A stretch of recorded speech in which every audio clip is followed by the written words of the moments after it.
Alright, this is how to assemble the new regular con gather. Once you have screwed the head onto the handle, take the PVC pipe, find the hole, insert one looped end of the wire through the hole,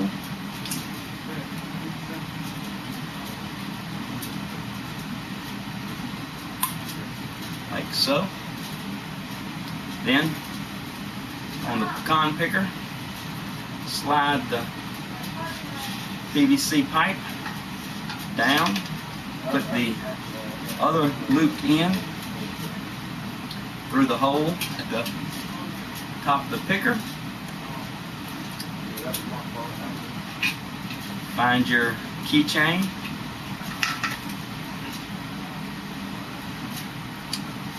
Thread the keychain onto the loop, like so.